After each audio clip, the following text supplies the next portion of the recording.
Shalom Bapak Ibu Saudara yang diberkati Tuhan. Hari ini Minggu 1 Maret 2026 kembali Mana Surgawi berjumpa dengan Bapak Ibu Saudara.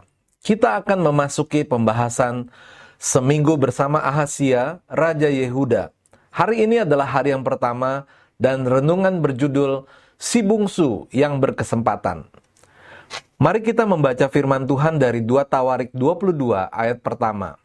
Lalu penduduk Yerusalem mengangkat Ahazia anaknya yang bungsu menjadi raja menggantikan dia, karena semua anaknya yang lebih tua umurnya telah dibunuh oleh gerombolan yang datang ke tempat perkemahan bersama-sama orang-orang Arab. Dengan demikian Ahazia anak Yoram Raja Yehuda menjadi raja. Dalam budaya Israel, anak sulung mempunyai hak istimewa.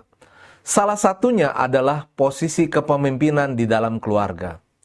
Anak sulung seringkali menggantikan ayah sebagai kepala keluarga atau penguasa.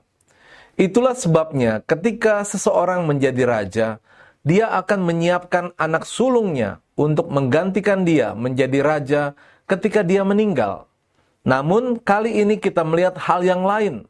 Oleh karena sesuatu hal, maka seorang anak bungsu diangkat menjadi Raja Yehuda. Nama anak bungsu itu adalah Ahazia.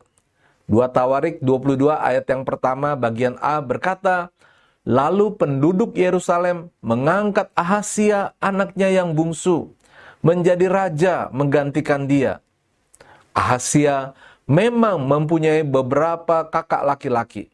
Namun Alkitab tidak mencatat nama-nama mereka. Sebenarnya sebagai anak bungsu, Ahazia tidak mempunyai hak, bahkan kesempatan pun tidak ada untuk menjadi raja. Namun kali ini kita melihat bahwa kesempatan itu ada. Ada alasan yang kuat Ahazia diangkat menjadi raja.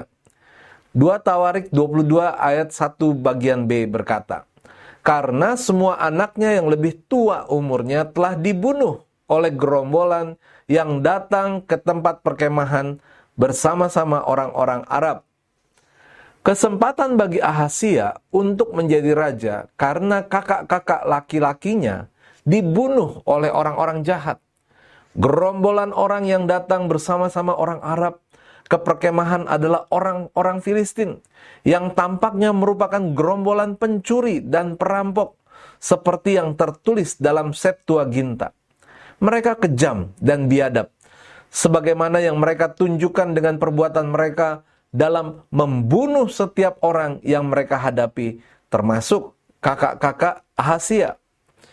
Sebagaimana seharusnya, dinasti itu harus tetap terjaga. Maka Ahazia berhak dan berkewajiban untuk menjaganya, karena dia satu-satunya anak laki-laki yang masih hidup. Mungkin saja Ahazia tidak pernah membayangkan akan semua hal itu. Namun, dia harus siap menerima tongkat estafet kerajaan tersebut. Penegasan akan kepemimpinan Ahazia. 2 Tawarik 22 ayat 1 bagian C berkata, dengan demikian Ahazia, anak Yoram, Raja Yehuda, menjadi raja. Sekalipun prosesnya tidak biasa, tahta kerajaan Yehuda sekarang sudah sah menjadi milik Ahazia. Rakyat yang mengangkat dan rakyat juga yang harus mengakui kepemimpinan Ahazia. Ada 2 pelajaran penting bagi kita. Pertama, jangan memakai cara yang salah untuk mendapatkan posisi atau jabatan, baik di bidang sekuler maupun bidang rohani. Sebab, jika kita memakai cara yang salah, maka posisi atau jabatan kita itu tidak sah. Kedua, gunakan kesempatan dengan baik. Jika memang kesempatan itu datang, dan memang tidak ada orang lain lagi yang berhak menduduki posisi atau jabatan tersebut, apalagi sebagian besar orang mendukung kita, maka tidak salah kalau kita memanfaatkan kesempatan itu sebaik-baiknya. Kalau kita mengabaikannya, maka belum tentu kesempatan itu akan datang lagi. Kata-kata bijak, ada kalanya kita menerima sesuatu yang tidak kita pikirkan dan tidak kita rencanakan. Bapak Ibu, mari kita akan berdoa. Tuhan, aku bersyukur untuk posisi atau jabatan yang aku miliki saat ini. Itu semua karena kesempatan yang Engkau berikan kepadaku. Dalam nama Tuhan Yesus kami berdoa dan mengucap syukur. Amin.